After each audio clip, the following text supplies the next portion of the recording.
एक महत्वपूर्ण योगदान है। बोल आशा माई की। तो उनका भी बहुत बहुत धन्यवाद। और उनकी तरफ से हमारे रजतश्री फाउंडेशन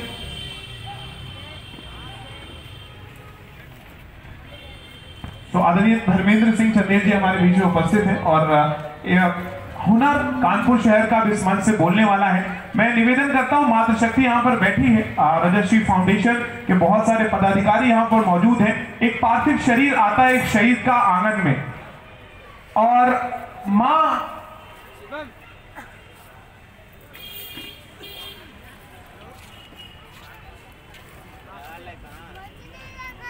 कार्यक्रम की श्रृंखला को आगे बढ़ाते हुए जैसा कि आप सभी लोग इस समय निवेदन करना चाहूंगा, आप सभी लोग कृपया अपना स्थान ग्रहण कर लें ताकि हम सभी लोग सुचारू रूप से इस कार्यक्रम को आगे बढ़ा सके। सो आइए हम अब अनुरोध करना चाहेंगे हमारे गणमान्य अतिथियों से, आदरणीय अमित सर से मैं अनुरोध करना चाहूंगा, आदरणीय जिला प्रचारक महोदय से, आदरणीय जिला कारवार महोदय से और नगर कारवार महोदय से मैं अनुरोध करना चाहूंगा कि वो भारत माता की मूर्ति की तरफ बढ़े। और साथ ही साथ मैं अनुरोध करना चाहूंगा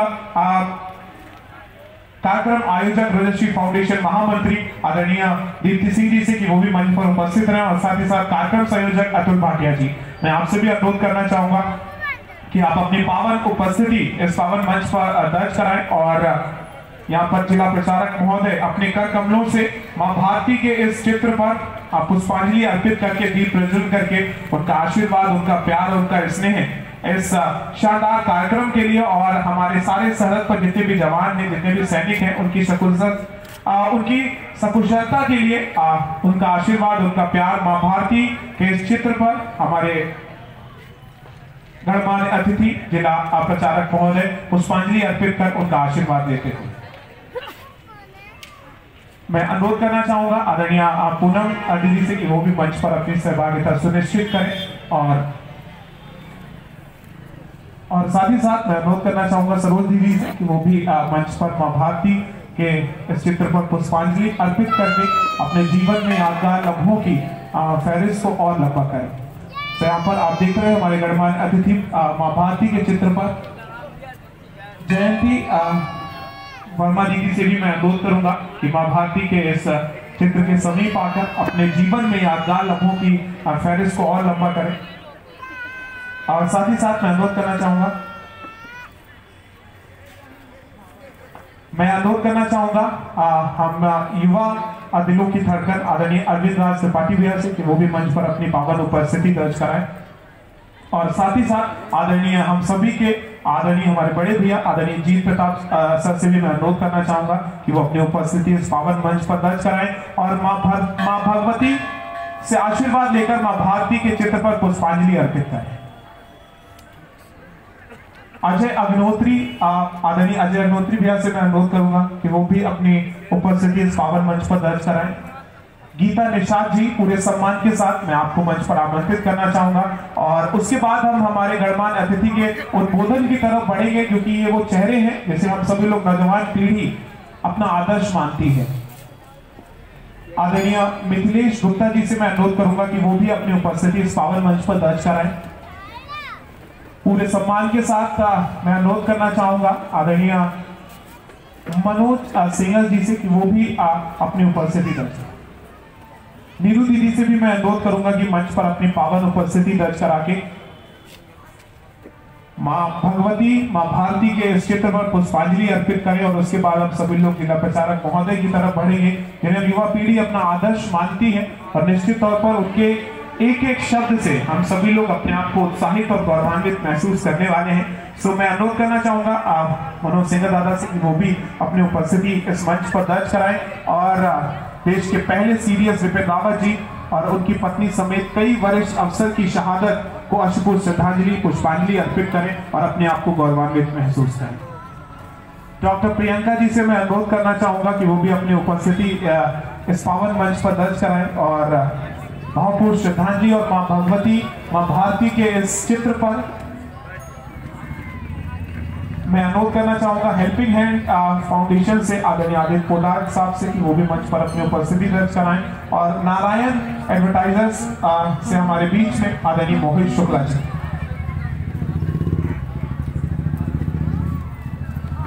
मैं इसके बाद आप सभी से अनुरोध करूंगा, अभी मैं आप सभी को पुनः मंच पर आमंत्रित करने वाला हूं। महापूर्ण श्रद्धांजलि हम सभी लोग भेज रहे हैं। अब पहला सीडीएस यानी कि विपिन रावत जी को एक दुर्घटना, विमान दुर्घटना में, हेलीकॉप्टर दुर्घटना में हमने उन्हें खो दिया। तो आइए अब मैं रिक्वेस्ट करना चाहूंगा, अवस्थाओं के दौर को हम सभी लोग थोड़ी देर के लिए समाप्त करते हैं और हम आमंत्रित करेंगे हमारे गणमान्य अतिथि जिला प्रचारक महोदय को, ताकि हम नौजवान पीढ़ी के मार्ग प्रशस्त करें। और पूरे सम्मान के साथ मैं उन्हें मंच पर आमंत्रित करूंगा थोड़ी देर बाद। लेकिन उससे पहले मैं चाहूंगा प्लीज इन अव्यवस्थाओं का दौर को थोड़ी देर के लिए थाम लें, क्योंकि वो हम सभी के आदरणीय हैं, सम्मानित हैं और निश्चित तौर पर हम गौरवान्वित हैं उन पर। तो मैं अनुरोध करना चाहूंगा हमारी मातृशक्ति से कि इस समय आप जहां कहीं भी हैं थोड़ी देर के लिए रुक जाइए। केवल आप सभी की तालियां पहुंचनी चाहिए कि सच कहने की हिम्मत रखते हैं, ये दुनियादारी की कला नहीं रखते, आवाज सख्त है, तीखी है तो है, ये दो स्वर वाला गला नहीं रखते। एक बार जोरदार तालियां आप सभी की मंच तक पहुंचे जिला प्रचारक महोदय आदरणीय अमित जी।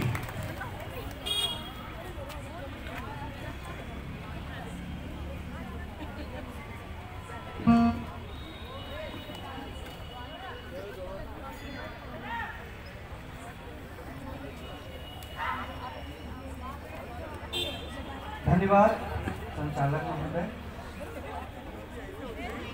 और भारत माता को स्मरण करते हुए, अपने क्रांतिवीरों को स्मरण करते हुए यहाँ उपस्थित अपने मीना राय जी, कार्यकर्ता बंधु और इस पवित्र सीता माँ की भूमि को ध्यान में रखते हुए, बहुत इस प्रकार के मंचों से बोलने की आदत नहीं होती है, लेकिन खड़ा कर दिया जाता तो बोलना ही है।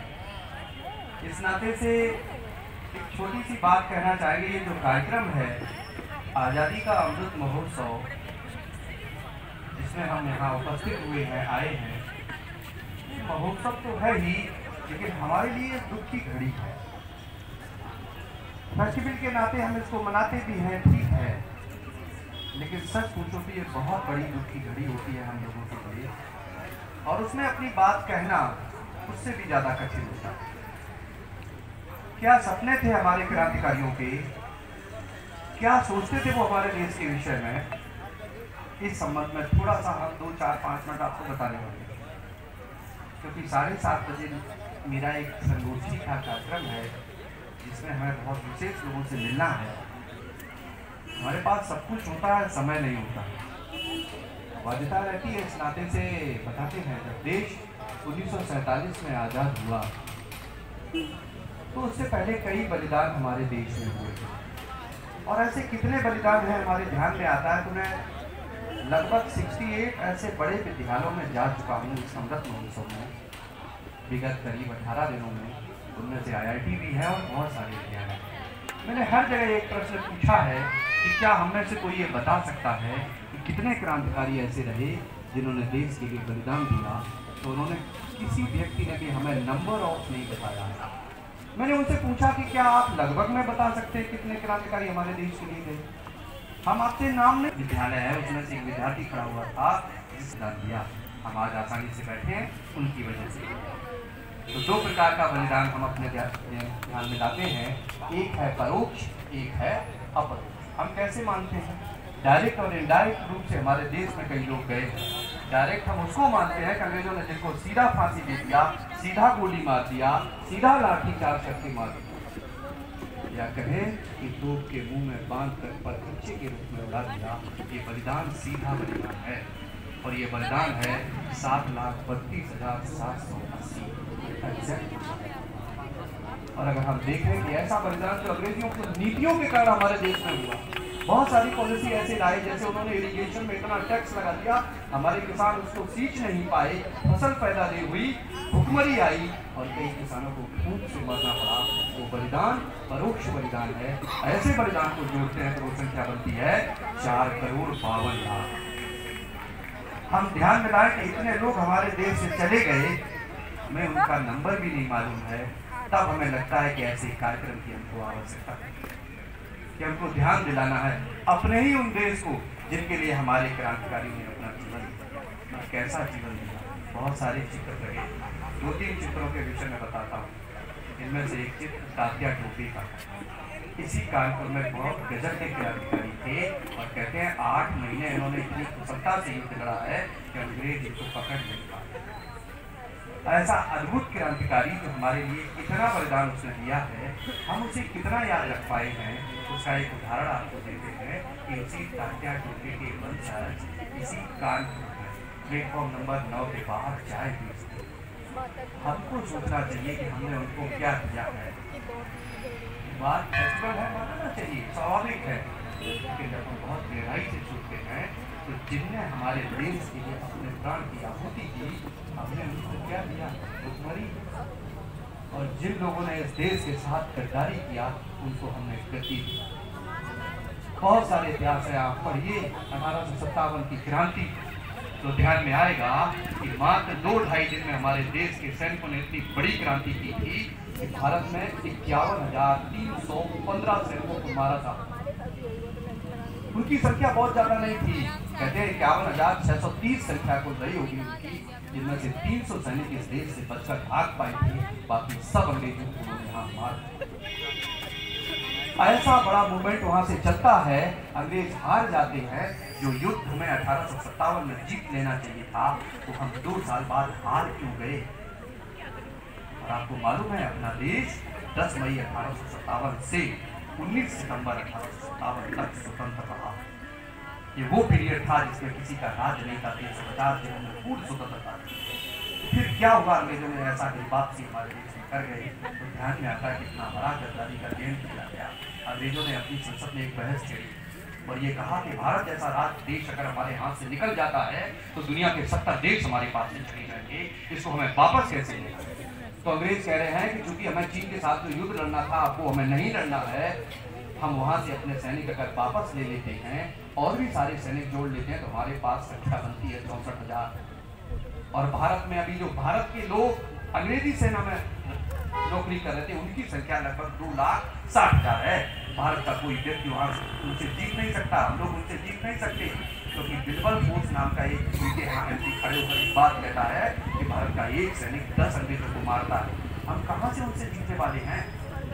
लेकिन वो समाधान देता है और उसका सुझाव आज हमको सोचना चाहिए। बिल्बल फोर्स ने ये बात उस दौरान कही है कि भारत में कई गद्दार लोग हैं, अगर जिनसे हम संपर्क करें तो हम वापस भारत में पुनः अपना राज्य स्थापित कर सकते। और आपको बता दें, 72 ऐसे राजा रहे इस देश के जिन्होंने देश के साथ गद्दारी किया, अपना धन दिया, सैनिक दिया, जिनके नाम हम यहाँ से लेना नहीं चाहते। 40-40 हजार की सेनाएं उनको दे दी, धन दिया कि तो हमारे देश में फिर से आओ। और आपको मालूम होना चाहिए कि 1858 में फिर से वापस आते हैं और 1 वर्ष में उनका शासन यहाँ फिर से स्थापित होता। कौन लोगों ने किया? क्या वो लोग हमको ध्यान में हैं? अगर ध्यान में होते तो हमको गद्दी ना देते और क्रांतिकारी जारी ना देते। मुझे लगता है ये बात तो सोचने की है, समझने की है, जानने की है। 9 अगस्त 1925 में कांड होता है, हम सब जानते हैं कानपुरी कांड, जिसमें हमारे बहुत सारा धन उसमें से लूटते हैं और ये तय करते हैं उस धन का सदुपयोग अपने देश को बढ़ाने में करेंगे।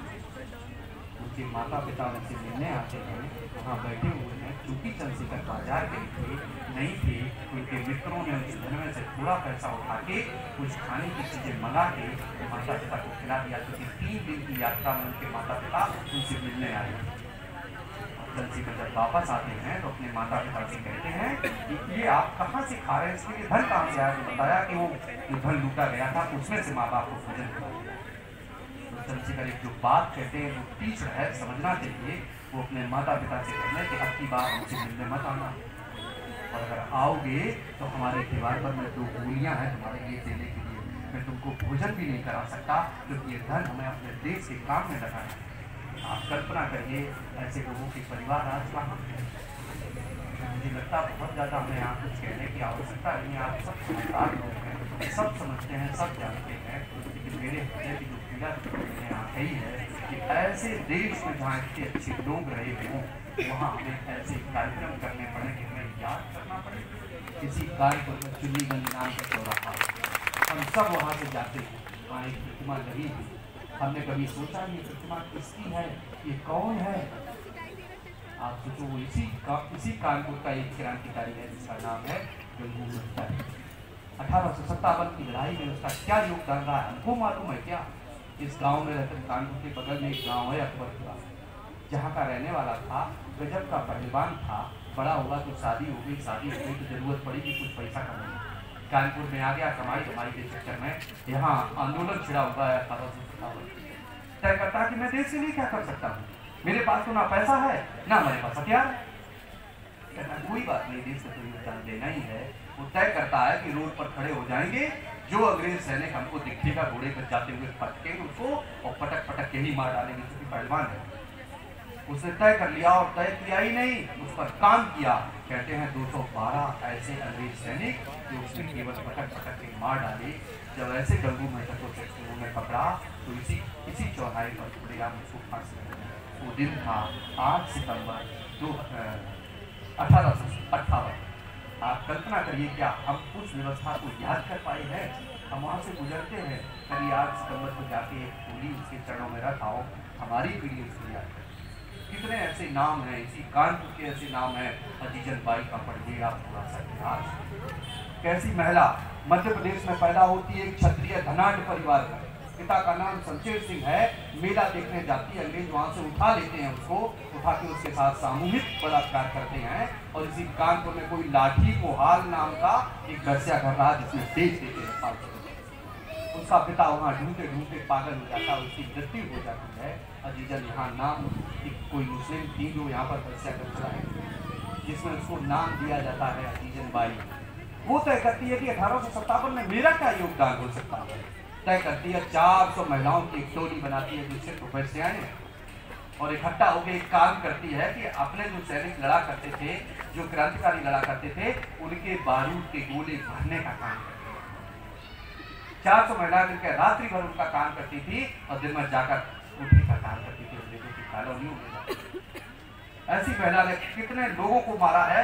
जब अंग्रेज ने सोचा करे ये तो बिल्कुल अपने ही अंदर कोई रह रहा था जो हमारी पूरे जो है व्यवस्था को ही खराब कर रहा था, उसको पकड़ा है और यहीं पर अंग्रेजों ने तोप के मुंह में बांध कर परखच्चे उड़ाए हैं। अजीजन क्या हमको ध्यान है? मुझे लगता है मैं कुछ प्रश्न छोड़कर आपको ये जा रहा हूँ। ये प्रश्न आपके हैं, आपको कैसे हल करना है, आगे वाली पीढ़ी को हमें क्या बताना है, कैसा गौरव उनके अंदर रखना है, ये आपको कहते हैं। धन्यवाद। बहुत बहुत धन्यवाद यहाँ पर आदरणीय